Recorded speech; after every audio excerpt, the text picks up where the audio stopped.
A true mystery that refuses to die. At 2:17 a.m., the house was silent. No footsteps. No screams. No broken locks. And yet, by morning, one person was gone forever. Police would later call it one of the most baffling disappearances in modern history. Neighbors would swear nothing unusual happened. Family members would insist there was no reason to leave. And still, no body was ever found. No suspect was ever charged. No explanation has ever fully made sense. Before we begin, let me ask you something. Backhand index pointing right. Do you believe someone can vanish without a trace?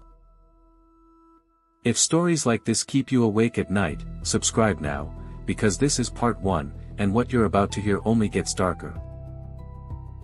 Also, like this video to support real crime storytelling, and comment below what you think really happened.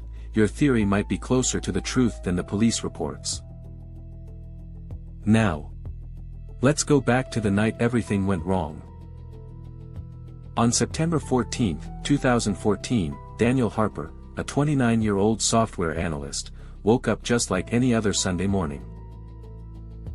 Daniel lived alone in a quiet suburban neighborhood, tree-lined streets, identical houses, the kind of place where people forgot to lock their doors. He was known as responsible, calm, predictable. Daniel never skipped work. Never disappeared without telling someone. Never broke routine. That morning, he texted his sister at 9:03 a.m. "Dinner tonight? I'll cook." That message would later become one of the most important clues in the case. Security cameras at a nearby grocery store captured Daniel at 11:26 a.m. He bought pasta, chicken, and a bottle of red wine. Nothing strange. No signs of fear. No one following him. No rushed movements. To the world, Daniel Harper was living a perfectly ordinary life.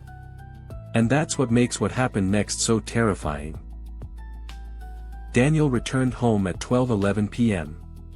His car was parked neatly in the driveway, something his neighbors would later remember clearly. At 6:42 p.m., Daniel made a phone call to his mother. The call lasted 7 minutes and 18 seconds. His mother later told police. He sounded happy.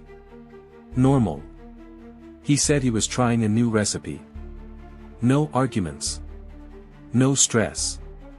No hint that anything was wrong. At 8:19 p.m., Daniel posted a photo on social media, a plate of pasta, dim kitchen lighting, captioned, "Cooking is therapy."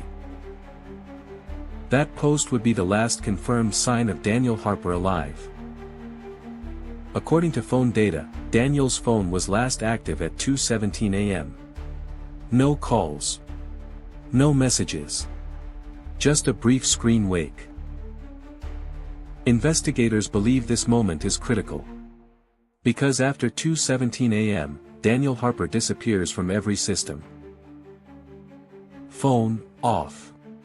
Bank cards, unused. Social media, silent. And here's where the mystery deepens. The front door was locked.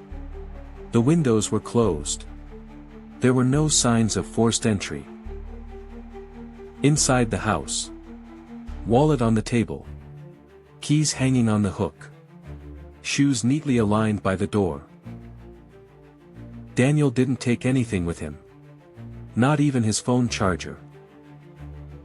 Police would later say, it's as if he stood up and ceased to exist. At 10:30 a.m., Daniel's sister arrived for dinner, confused, but not yet worried.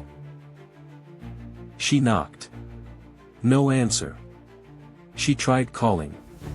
Straight to voicemail. Using a spare key, she entered the house. The smell of leftover food still lingered. The TV was off. The bed was untouched. Everything was normal. Except Daniel wasn't there. Panic set in. At 11:12 a.m., police were called. By 12 p.m., Daniel Harper was officially listed as a missing person. And from that moment on, nothing about this case would make sense. Police searched the house inch by inch. No blood. No struggle. No fingerprints out of place. The backyard fence was intact. The garage door showed no damage. Even the dust on the windowsills was undisturbed. Detectives checked nearby CCTV footage. Here's the disturbing part. No camera captured Daniel leaving the house. Not on foot. Not by car. Not with anyone else. He simply wasn't there. One officer reportedly said, "You'd expect at least something. A shadow. A movement. A mistake." But this was nothing. With no evidence, theories exploded. Theory 1, voluntary disappearance. Police considered that Daniel might have left on his own. But why? He left money behind. He made future plans. No history of mental illness.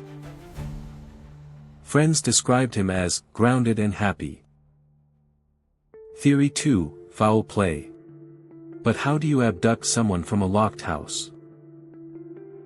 Without noise. Without witnesses. Without evidence. Theory 3, someone he trusted. This theory disturbed investigators the most. Because if Daniel opened the door willingly, then whoever came inside knew him well. But no visitors were reported.